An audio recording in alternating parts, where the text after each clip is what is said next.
믿음은 무엇이라고요? 믿음은 여러 가지로 정의할 수 있는데, 뭐 전에 그 구글이라고 하는 인터넷에 검색했을 때 그 정의로는 그렇죠. 사람이나 아니면 물건에 대해서 완전히 신뢰 아니면 확신하는 것을 믿음이라고 이제 세상 사람들은 그렇게 정의를 합니다. 자, 그러니까 어떤 물건에 대한 믿음, 사람에 대한 믿음. 물건이나 사람은 우리가 눈으로 볼 수 있고 또 만날 수 있고 그렇기 때문에 얼마든지 우리가 확인하기가 쉬운데, 우리가 볼 수 없는 하나님이라고 하는 그분은 좀 다르죠. 왜냐하면 하나님은 우리가 직접 하나님을 경험한 사람의 이야기를 들어서만 우리가 알 수 있습니다. 그렇기 때문에 우리가 이제 누군가가 하나님을 경험한 사람이 하나님은 이런 분이더라 라고 얘기해 주기 전까지는 다른 사람들은 하나님을 알기가 굉장히 어렵다는 거죠. 자, 그리고 믿음은 왜 필요하다고요? 믿음은 왜 필요하냐? 자, 같이 한번 읽어볼까요? 믿음은 모든 관계의 시작점이다. 믿음은 내가 하는 관계나 내가 하는 뭐 비즈니스의 거래가 됐든 모든 거래와 관계의 시작입니다. 믿음이 없이는 절대 시작되어질 수 없다라는 것을 우리가 지난 시간에 잘 알아봤습니다. 그래서 우리가 하나님하고의 관계도 시작하기 위해서는 무엇이 필요하다고요? 바로 믿음이 필요한 겁니다. 그 하나님이 살아 계시다라고 하는 믿음이 없으면 하나님을 찾지를 않겠죠. 하나님이 계실 거야. 하나님이 뭘 경험했던 사람들 얘기를 듣고 그럼 하나님이 계시다라고 하는 믿음을 가지고 또 하나님이 그 사람한테 그렇게 일해 주시고 기도를 들어주시고 응답해 주셨다라면 내가 마찬가지로 하나님 앞에 도움을 구하고 기도하고 했을 때에 그분이 나의 것도 들어주실 거야 라고 하는 믿음이 있을 때에만 우리는 하나님 앞에 나아갈 수 있죠. 그러니까 결국 내가 하나님하고의 관계가 시작이 되어지고 또 하나님하고의 이제 어떤 그 거래, 그러니까 내가 나의 믿음을 나의 바라는 것을 응답해 주시는 그 모든 관계의 시작점이 바로 내가 하나님이 계시다라고 하는 믿음, 그리고 하나님을 내가 찾을 때 그분이 만나 주실 거라고 하는 믿음, 그리고 내가 뭔가를 하나님 앞에 바라고 간절히 구했을 때 그분이 응답해 주실 거라고 하는 그 믿음들이 바로 우리가 하나님하고의 이 관계를 시작하는 데에 이제 모든 시작점이라는 것입니다. 자, 그래서 히브리서 기자는 이렇게 이야기합니다. 한번 다 같이 읽어볼까요? 다 같이 읽어보겠습니다. 믿음이 없이는 하나님을 기쁘시게 하지 못하나니 하나님이 그가 계신 것과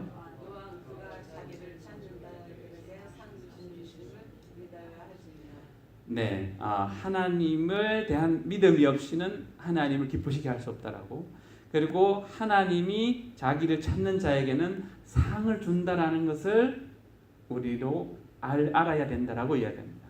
그러니까 하나님은 우리가 하나님을 찾을 때 이제 믿음으로 그게 시작하게 되는데 하나님을 찾으면 하나님은 거기에 대해서 상을 주시다라고 이야기합니다. 그래서 우리가 믿음으로 하나님을 찾아야 된다는 것을 잘 얘기해 주고 있습니다. 그 다음 히브리서 11장 1절 말씀 다 같이 읽어볼까요? 믿음은 바라는 것들의 실상이요 보지 못하는 것들의 증거이다. 자, 그래서 결국 믿음은 무엇이라고요? 뭔가를 바라는 것입니다. 하나님한테 뭔가를 바라는 것입니다. 자, 뭐 영어로는 expectation이라고 할 수 있는데, 자, 하나님한테 뭔가 해주시기를 바라는 것이 바로 믿음입니다. 자, 그런데 이 믿음이 어디에서 오나? 그냥 믿음이 오면 얼마나 좋겠습니까? 근데 그냥은 이 세상에서는 그냥은 믿음이 오지 않습니다. 언제 오느냐? 로마서, 자, 같이 읽어보겠습니다. 그러므로 믿음은 들음에서 나오고 들음은 그리스도의 말씀으로 말미암았느니라. 자, 믿음은 들어야 돼요. 뭐를? 하나님의 그리스도의 말씀을 들으면 거기에서 믿음이 나옵니다. 그러면 왜 하나님의 말씀을, 그리스도의 말씀을 들으면 믿음이 나올까요? 왜냐하면 하나님의 왕국은 믿음으로 이루어져 있고 믿음으로 돌아가기 때문입니다.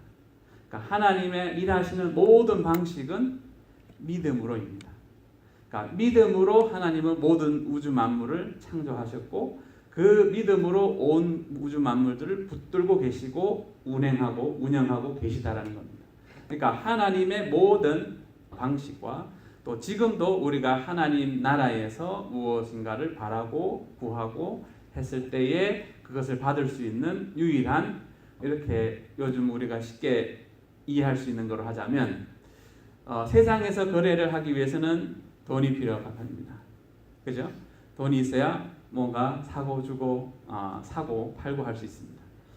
하나님 나라에서는 거래를 하려고 하면 그 돈 대신에 뭐가 필요하냐? 이 믿음이라고 하는 것이 필요한 겁니다.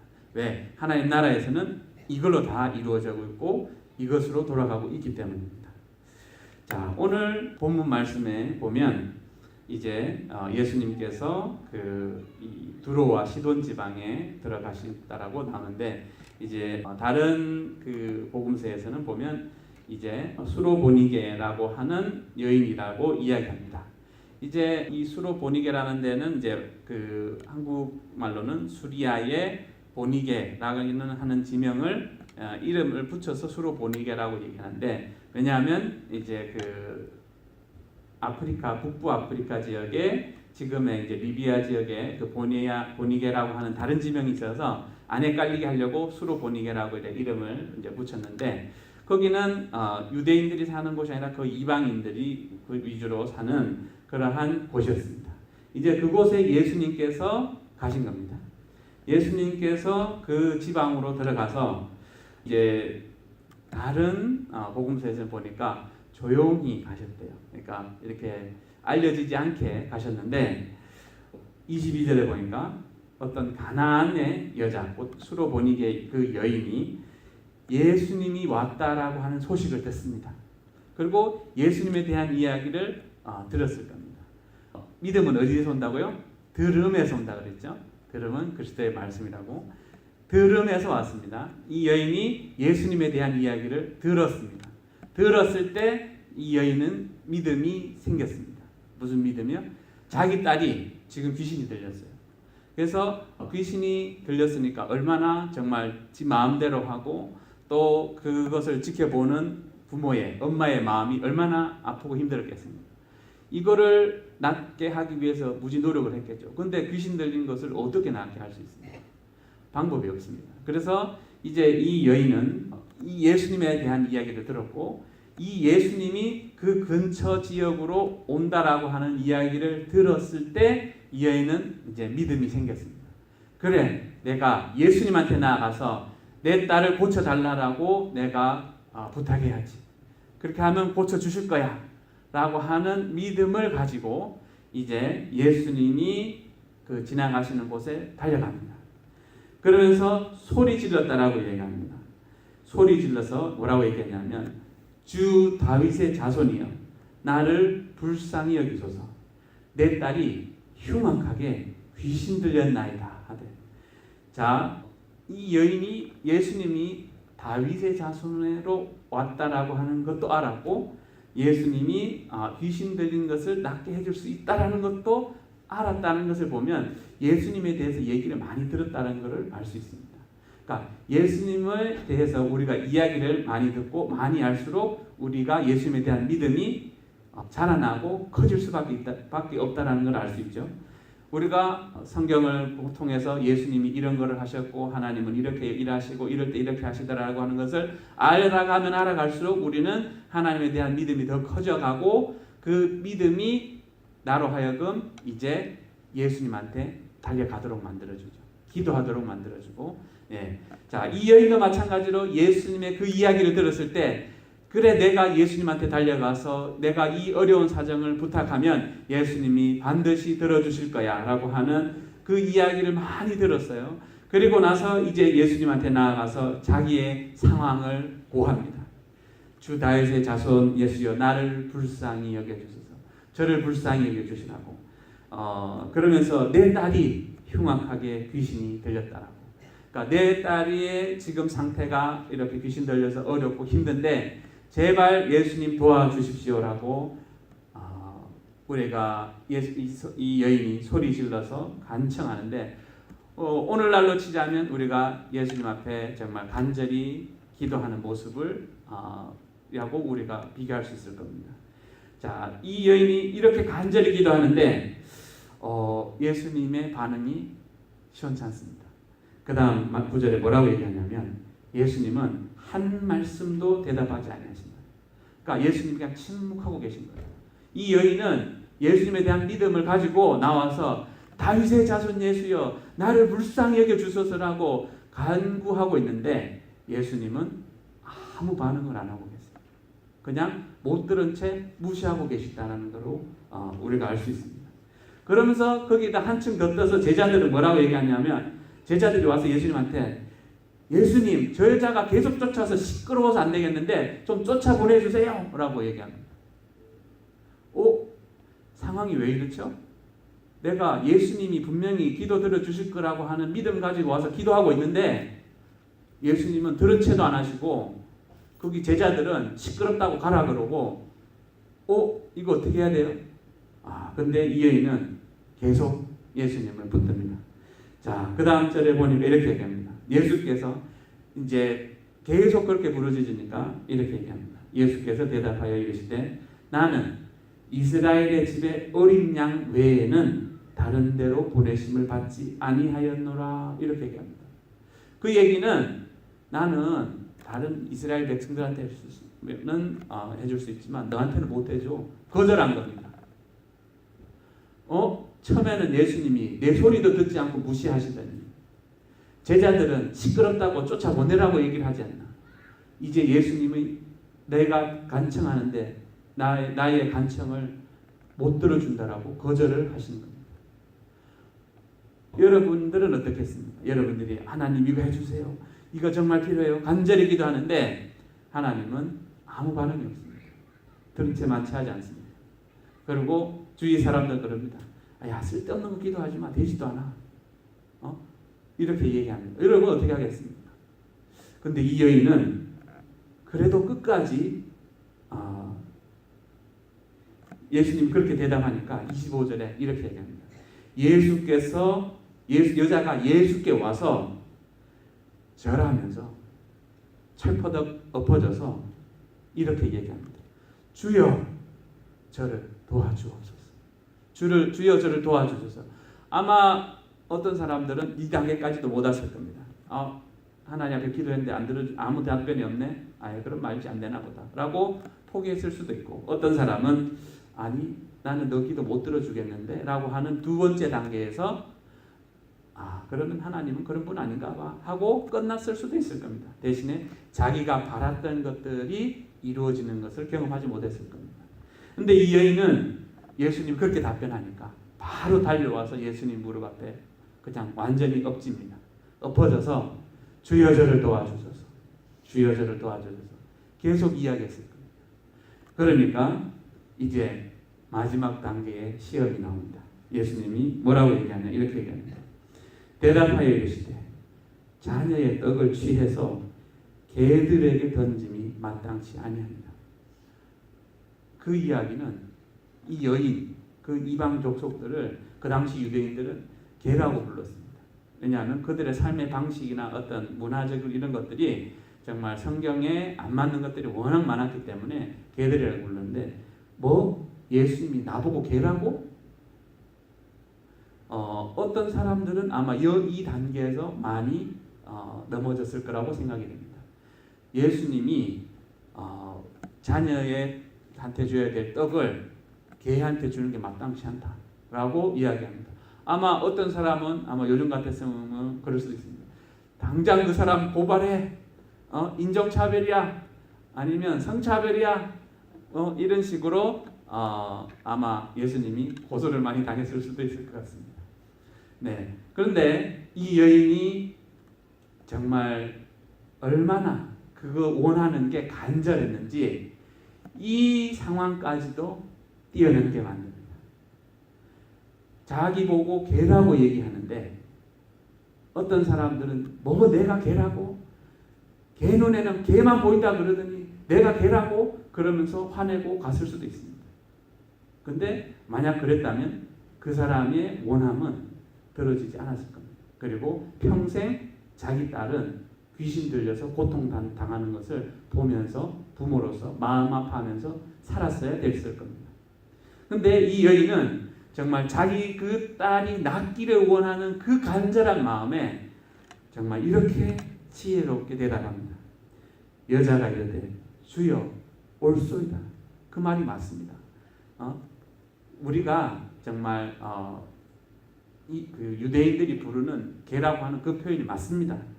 하지만 개들도 그 주인의 상에서 떨어지는 부스러기를 먹습니다. 개들도 그 부스러기를 먹으니까 그 부스러기 조금이라도 주십시오 라고 부르짖습니다. 예수님이 이 반응, 이 세 번째의 반응을 보시고 이렇게 얘기합니다. 놀랐습니다. 이에 예수께서 대답하여 이르시되 여자여 너의 믿음이 크도다. 너의 소원대로 되리라 하시니 그때로부터 그의 딸이 나았더라 라고 이야기합니다. 그러면 어떤 사람의 믿음이 큰 믿음일까요? 자, 이 여인은 봤을 때 최소한 3번의 이 테스트를 거쳤습니다. 그녀의 믿음이 정말 이 하나님으로부터 응답을 받을 수 있을 만한 믿음이 되는지 자격이 되는지에 최소한 3가지의 테스트를 거쳤습니다. 첫 번째는 침묵입니다. 하나님 앞에 하나님 이거 필요합니다. 당장 도와주셔야 됩니다. 간절히 기도하는데 아무도 응답하지 않고 침묵하는 그 시험을 거칩니다. 그래도 끝까지 하나님은 들어주실 거야. 하나님 도와주셔야 돼. 라고 하는 믿음으로 끝까지 예수님을 붙듭니다.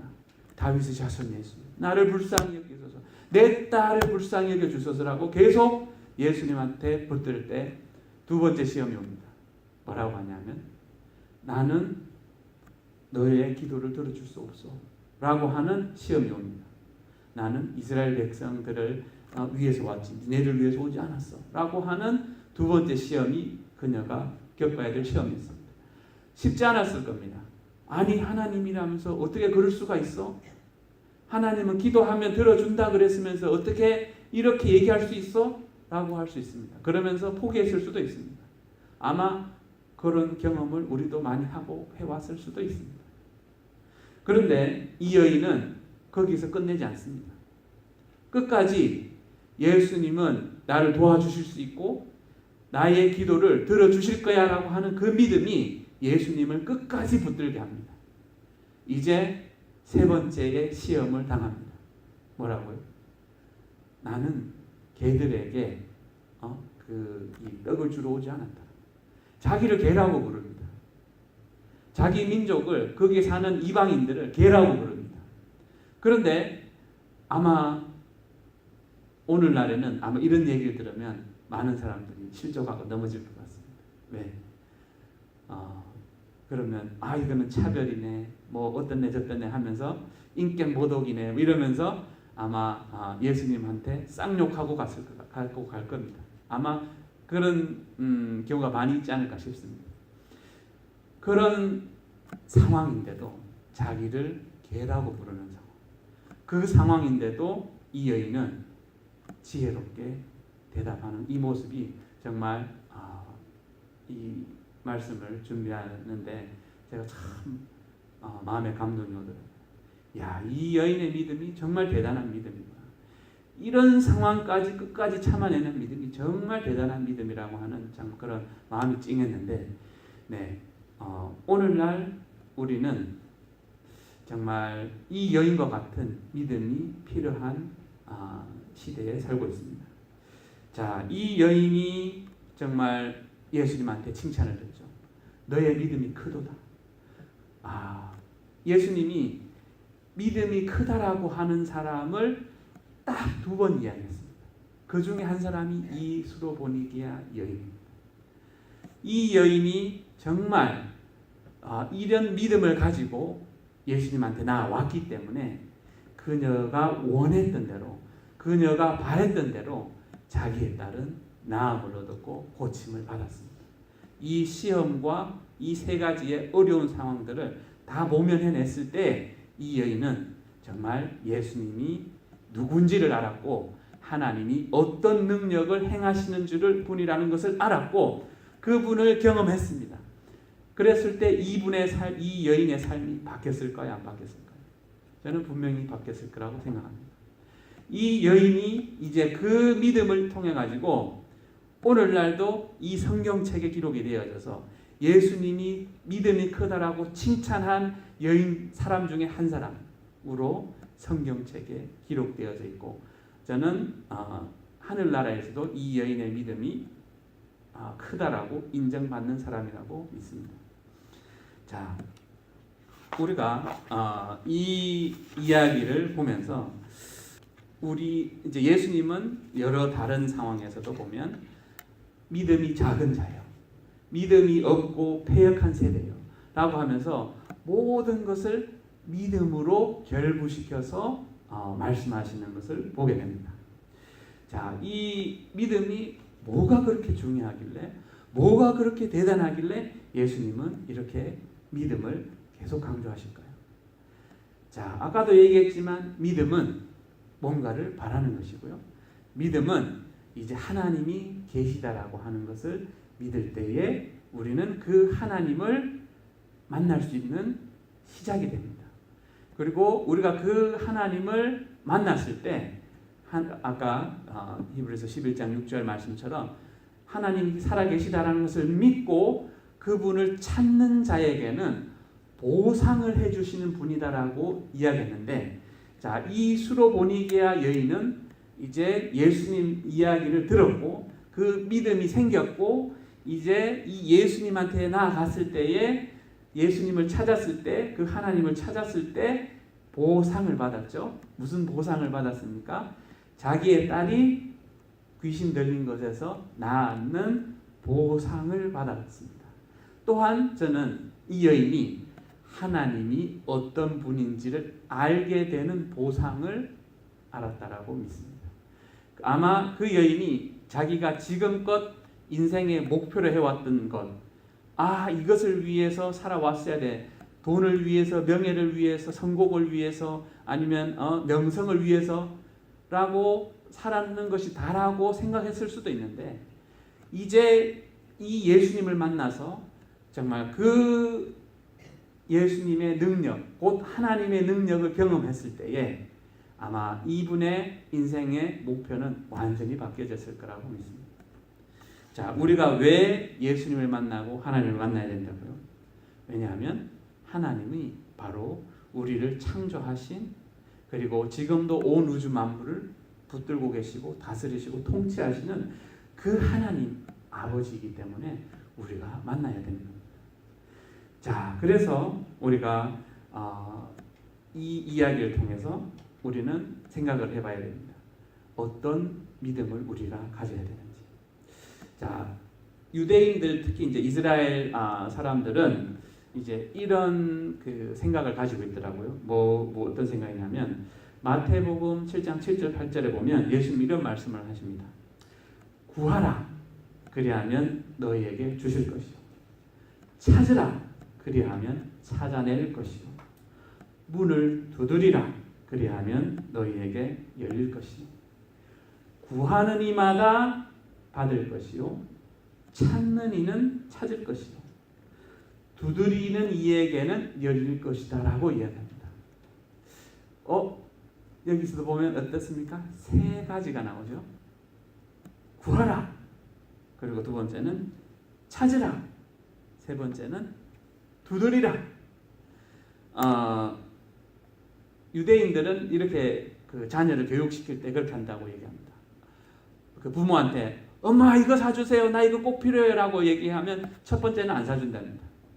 왜냐하면 이제 사달란다라고 다 사주면 어떤 경우는 충동적으로 그때만 필요하다라고 느껴서 사달라 그러는 경우가 많기 때문에 최소한 3번은 구해야지. 그러니까 뭐 사주세요 이게 아니라 얘가 한번 기회에 사달라고 간절히 얘기하고 그래도 안 사주지만 또 지나서 또 생각이 나서 또 사주세요라고 이렇게 여러 다른 기회를 통해 가지고 최소한 3번을 구했을 때 그때 사준다고 이야기합니다. 왜? 그러면 진짜 그 애가 이거를 간절히 원한다라는 것을 알 수 있기 때문에 최소한 3번을 구했을 때 사준다라고 이야기합니다. 아마 뭐 이건 제 개인적인 생각입니다. 뭐 다를 수도 있고 틀릴 수도 있습니다. 그런데 꼭 틀리다라고도 할 수 없을 것 같습니다. 왜냐하면 이 여인도 예수님한테 3번의 테스트를 당하죠. 진짜 그것을 원하는지, 그것을 끝까지 믿고 인내해내서 받을 수 있는 자격이 되는지를 테스트가 되더라는 겁니다. 내가 알든 모르든 내가 믿고 바라는 것이 정말 그대로 이루어질 것인지는 언제 확인되냐고요? 내가 끝까지 그것을 인내하면서 내 믿음으로 인내해서 끝까지 참아낼 때 하나님은 들어주시더라는 겁니다. 그래서 이제 이 여인이 이 3번의 테스트가 통과되어졌을 때 기쁘게 예수님은 그녀의 믿음을 칭찬하시고 그리고 그녀가 이게 진짜로 원하고 받을 자격이 있다라는 것을 이제 확인이 되어졌기 때문에 그녀가 정말 원했던 대로 기도를 들어주시고 응답해 주십니다. 자, 우리가 우리의 신앙, 우리의 그 구원에 가는 이 과정을 비행기로 표현하자면 성경에서 이제 이 2가지의 요소가 중요하다고 얘기하는데 이거를 비행기로 표현하자면 비행기는 양쪽에 날개가 있습니다. 오른쪽 날개, 왼쪽 날개가 있죠. 자, 한 날개의 이름은 믿음이라고 하는 날개입니다. 믿음이 없으면 그러니까 못 날겠죠. 자, 다른 한쪽의 날개는 이름은 인내라고 하는 날개입니다. 믿음과 인내가 같이 달려 있을 때 그 비행기는 우리의 신앙이라고 하는 우리의 믿음의 비행기는 이 도착지에 목적지에 도착할 수 있습니다. 그것이 구원도 마찬가지고요. 여러분들의 기도도 마찬가지입니다. 내가 믿고 그리고 중간에 하나님이 예수님이 응답하시든 나를 개라고 부르든 아니면 나를 너 기도 들어줄 수 없어 라고 당장 이야기하더라도 아니야. 하나님은 들어주실 수 있고 하나님은 내 기도를 들어주실 거야 라고 하는 믿음과 인내로 끝까지 참아냈을 때에 이제 우리의 그 믿음이 그 인내가 우리를 구원의 길로 인도를 하고요. 또 하나님의 기도의 응답이라고 하는 목적지에 도달하게 해준다는 겁니다. 자, 야고보서 1장에 보니까 이렇게 말씀이 되어 있더라고요. 내 형제들아 너희가 여러 가지 시험을 당하거든 온전히 기쁘게 여기라. 이는 너희의 믿음의 시련이 인내를 만들어내는 줄을 너희가 알미라. 인내를 온전히 이루라. 이는 너희로 온전하고 구비하여 조금도 부족함이 없게 하려 함이라. 자, 예수님도 이렇게 이야기하죠. 마지막 때에는 사람들의 사랑이 식어지고 또 이런 온갖 종류의 일들이 있을 텐데 끝까지 인내하는 자들은 인자 앞에 서리라 라고 이렇게 얘기합니다. 어떤 사람이요? 인내해내는 사람. 믿음을 가지고 인내해내는 사람이 이제 우리가 마지막 날에 구원의 날에 주님의 이제 앞에 서게 되는 것을 이야기합니다. 자, 어떤 사람들은 그러겠죠. 그거 예수님 시대에 예수님한테 가서 그런 거 아니에요? 라고 얘기할 수도 있을 겁니다. 물론 이 여인은 예수님이 살아 계셨을 때 예수님한테 왔던 그리고 예수님을 통해서 겪었던 이야기입니다. 그런데 오늘날도 이와 같은 일들이 계속 일어나고 있다는 겁니다. 여러분들 들어보셨는지 모르겠지만 이 어떤 그 아프리카에 다니엘 에케추쿠라고 하는 목사님이 나이지리아에 있는 그 오니샤라고 하는 도시의 목사님이신데, 이분이 2001년 11월 30일에 교통사고가 났어요.